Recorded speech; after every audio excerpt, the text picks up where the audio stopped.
Hey everybody, Dr. Phil here. This is a probably a pretty brief video on data collection design for experiments. So the first thing I want to talk about is what we call causal relationships. That's a term you'll probably come up against or you'll hear in research.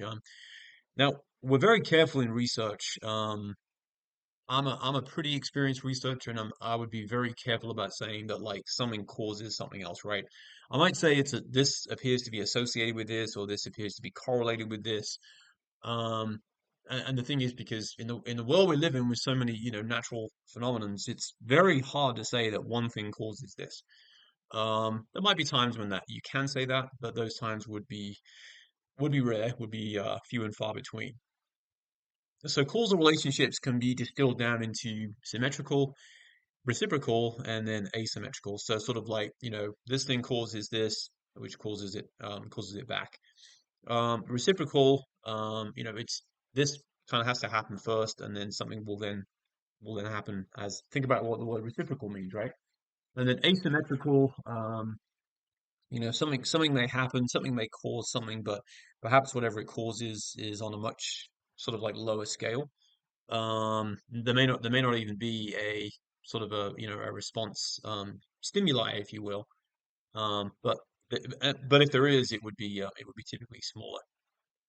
So we have a stimulus response. We have property disposition. We have disposition behavior, and then we have property behavior. And you kind of see the idea here, with the dominoes, like each of these dominoes falling in turn is causing, as your keyword, is causing the next one to fall, and then so on and so on and so forth. So types of asymmetrical causal relationships. So the stimulus response, the nature of the relationship, we can think of this as an event or change results in a response from some object. So examples could be a change in work rules leads to a higher level of worker output, or a change in government economic policy restricts corporate financial decisions. A price increase results in fewer unit sales. And then for property disposition, this is an existing property causes a disposition. So age and attitudes about saving, gender and attitudes towards social issues, or perhaps social class and opinions regarding taxation. Disposition behavior, a disposition causes a specific behavior.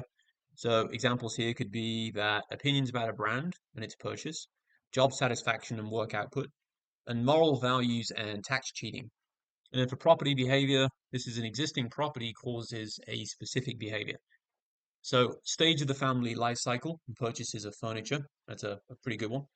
That's a good one, actually. Yeah, social class and family savings patterns, and then perhaps age and sports participation. And of course, these are, the examples you see here, they're not exhaustive lists. These are just some of the things that some of examples. So conducting an experiment.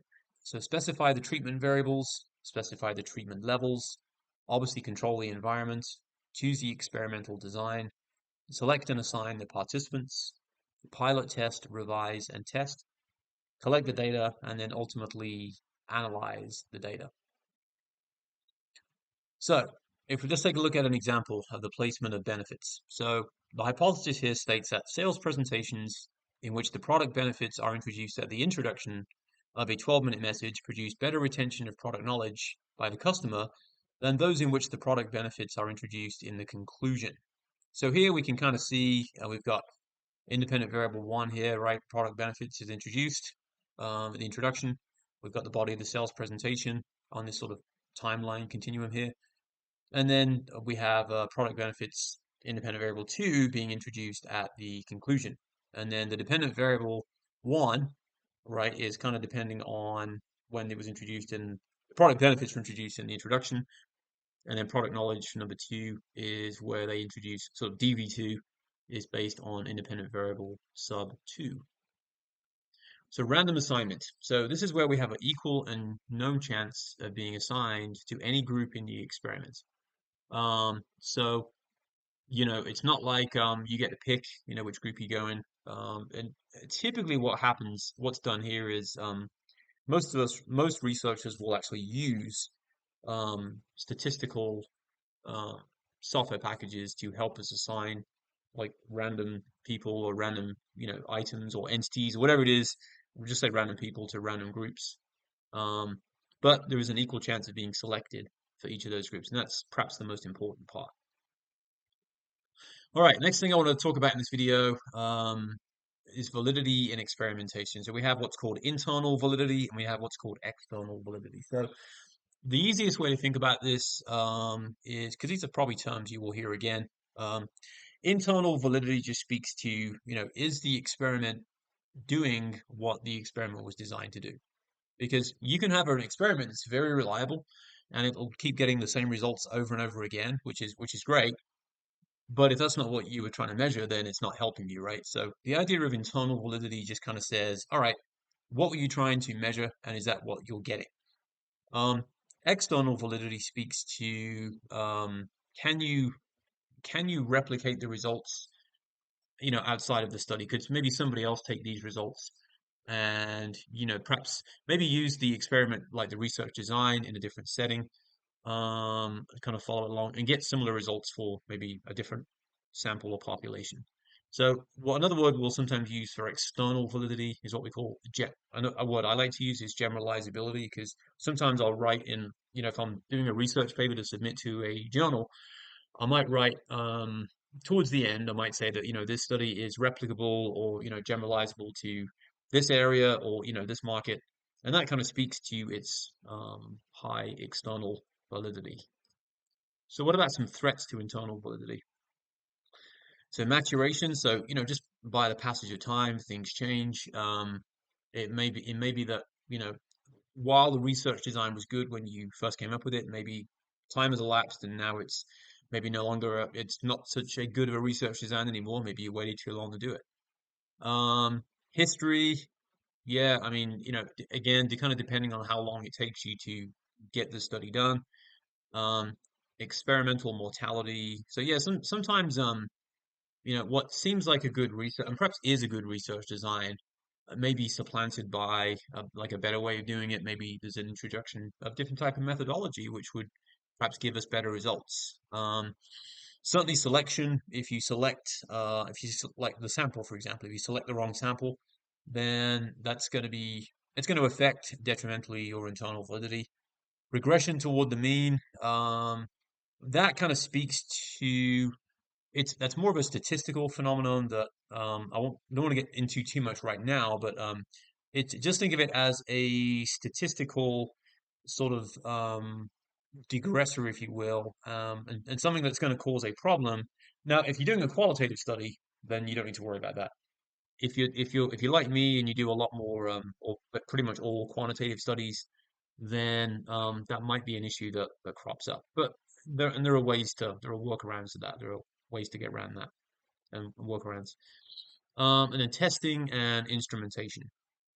So, depending on, what you come up with as far as like how are you going to test and what instruments do you need to do that? If the instrumentation is faulty, if the testing is poorly designed, then that has the at least the potential to yield, erroneous conclusions. So some additional threats to internal validity, diffusion of treatments. If imagine you had like two groups and one was like the control group and then this one was the treatment group and they were talking to each other, then you may lose some of the validity of that experiment, if you will. Compensatory equalization is another one.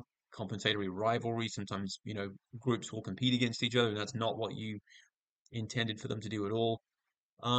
Resentful disadvantage, maybe imagine this a case whereby somebody was giving like a medicine and then somebody else got a placebo, albeit they wouldn't know they got the placebo at the time. Just that's one example of where that can lead to problems. And also local history. And threats to external validity. The reactivity of testing on X, the interaction of selection and X, and then any other reactive factors. So like in this example, the merchandise was organized in a way that made it easy to find what I was looking for. Does not describe at all, or describes well. And this, by the way, is what you're seeing here, the 1, 2, 3, 4, 5. This is, we'll sometimes term this a Likert scale. After I think the guy was from Finland. I think he was Finnish, the guy that came up with that somewhere in Europe. Um, Sometimes these can be problematic because they don't always give somebody And sometimes that's by design. They don't always give somebody an option to select the one they really want to select. They just have to pick something different. A one group pre-test and post-test. So a good example of this would be maybe in a class.